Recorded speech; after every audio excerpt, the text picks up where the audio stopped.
Good morning, everyone.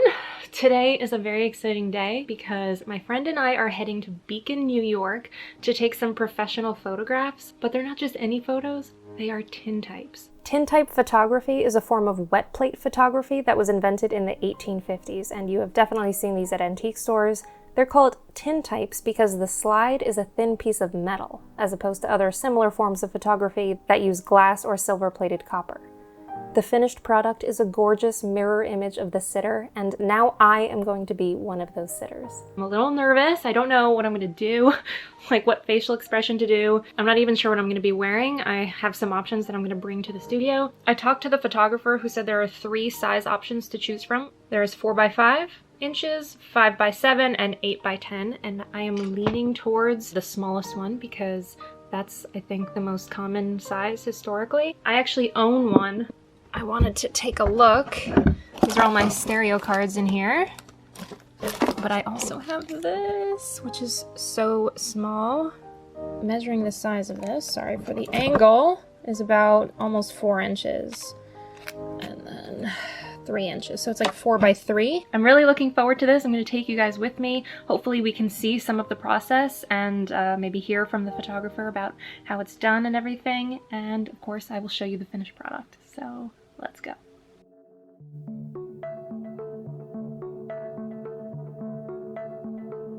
When we got to the studio, the photographer Oren began explaining a little bit about the process. This is a Rust cabinet number 2 lens from the 1880s. It was so crazy to me to see these old camera setups. This is something I've maybe seen in museums at some point, but never an actual functioning camera like this. I genuinely felt giddy during this time. I was so excited and nervous for my photo. We asked for some wardrobe advice, which helped inform our different looks, if you can call it that. For me, Yeah. I don't know how patterns turn up because I was thinking of taking the sweater off, opening up this shirt, and putting an ascot on. Yeah, that works. Okay. Yeah, that's fine. The only things that I mean, textures are good, patterns are good. I'll tell you what doesn't work, like sometimes like all black. Mm-hmm. While the photographer got everything set up, we began preparing ourselves, and my friend was going to go first and pave the way. Both my friend and I got 4x5 size photographs, so it was just one setup that was needed the whole time.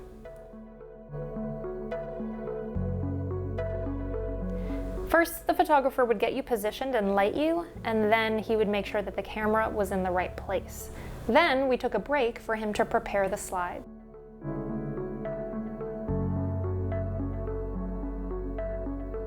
The slide is prepared by completely coating the metal in a collodion emulsion. It's collodion, Collodion. which is basically cotton that's been dissolved in sulfuric acid, and then an ether is added to it, and metal salts, cadmium bromide, ammonium bromide is added to it, and grain alcohol is added to it. Wow. To make the slide light sensitive, it's brought into the darkroom to be lowered into a silver nitrate solution for a few minutes, giving us more time to build up the anticipation. How do you feel? Like, super old-timey and handsome and rugged. It's a little bit weird because we're so used to being able to take as many photos as we want and then choose. But this is like a one snap, and that's what you're stuck with, so make it good. My entire visage is in somebody else's hands. Yeah, that's why I'm getting 2. So I'm thinking for the super close-up, I'll have this sweater on. I don't know what I'm going to do with my face. No, I'm not going to smile, so. Like more volume. People typically don't smile through the... Yeah. You want more volume? But I just wear the hat too more often. You're recording this. You can keep this forever. Just look straight at the lens. Another thing we were told ahead of time was to not wear any sunscreen because it could potentially interfere with the photo, which was interesting, and also my friend had to take his glasses off as well. The slide, which is still wet, is inserted into the camera, and then it was time for the shot. The anticipation was palpable. I'm going to do a countdown, count backwards from 3, and then a flash. 3, 2, 1. All right. Let's see what we got. Right after the photo's shot, it is brought back into the darkroom to develop, and then over to this area to finish the process. Looks like Santa Claus so far. Oh my gosh. I feel like this medium was made for facial hair. Or facial hair was made for this medium. Sure. Either way. Yeah. Facial hair is always encouraged to peak in TINTYPE. What is this? This. Fixer. Yeah. Oh my god. Amazing.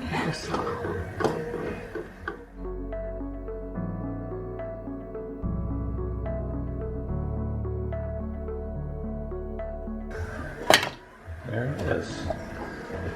Wow. That came out great. Well, you make a nice TINTYPE. I mean, Thank you. The eyes. yeah, the eyes are really. Alright. I try to like people for the eyes. And then it was my turn. So this one will be the close, and then Yeah, I'll we'll do the switch close. for the slightly farther one. Okay. Yeah. When we shoot, just breathe normal. You know, nice, easy breaths. Relaxed face. I'm not going to catch you in a blink because the flash duration is much faster than your blink. Flash is like a lightning bolt, and your blink is like a maple leaf falling on the forest. So you don't even have to worry about that. And if for some reason you're one of the 3 people that I catch in a blink a year, it's almost never happens. We're going to reshoot it. So don't, you know, it's not like you're going to be stuck with it. Again, I cannot stress enough the buildup, the anticipation, all for just one snap. I want it to be totally perfect for my one shot. And the idea is to be relaxed and natural in the photo because that'll produce the best result. So it was a bit of an internal struggle for me. I'm just gonna let you watch the preparation.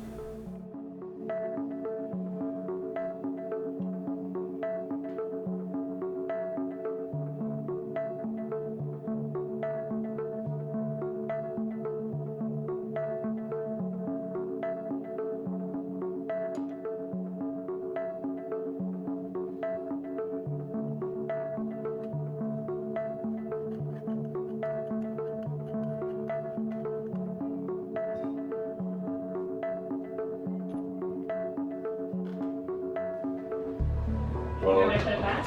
well, yeah. Yeah? Yeah, put that one side back, yeah. Uh-huh. Yeah, okay. Yeah, that's good. I like that.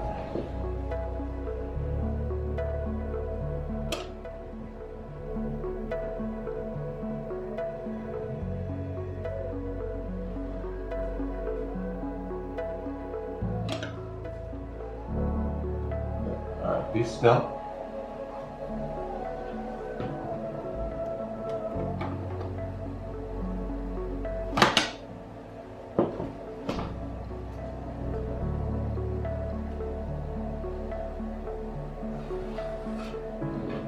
Just make the lens nice, easy face, breathe, natural, easy. Counting back from 3 and then a flash. 3, 2, 1. Okay, for this. That was warm. It's good, right?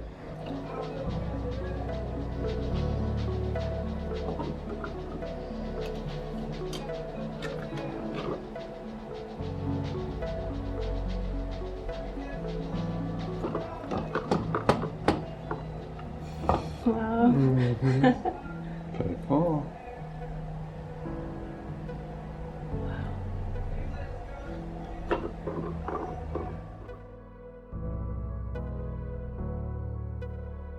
See, early Photoshop, here it is. This is called the cotton tool. Just gonna do that chemistry.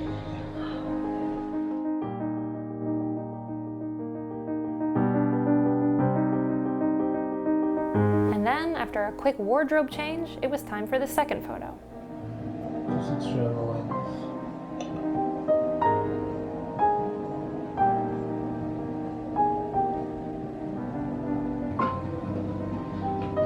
Hang back from 3 and then a flash. 3, 2, 1.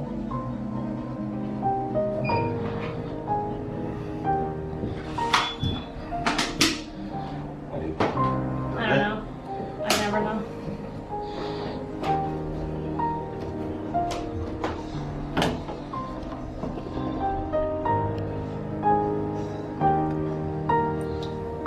Should I look at the camera? Yeah. Okay. Yeah, you're perfect.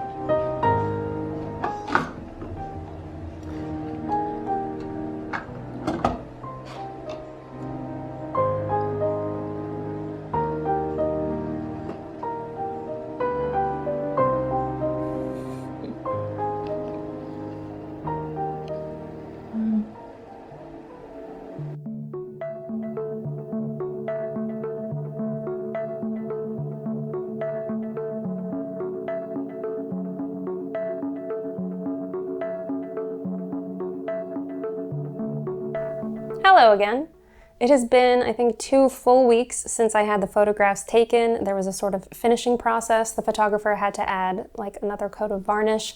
And finally I picked them up and I am in love. The first thing that jumps out at me is my freckles. In real life, you do not see that many freckles because I wear sunscreen on a regular basis, just trying to protect my skin. But I guess there's some sort of like SPF camera situation going on where I can see sun damage. So it's really cool to see, you know, this version of me, my natural state. The next thing that jumps out at me is my facial expression. In general, when someone's taking a photo of you, you will either smile or you'll pose for the camera in some way, but the instruction here was to just relax. Relax your jaw, just take a deep breath and be. And because of that, what's left is, you know, the absence of putting on a show for the camera. It's just left with you. And I don't often see photos of myself looking like this. And I feel like it captures something of my soul.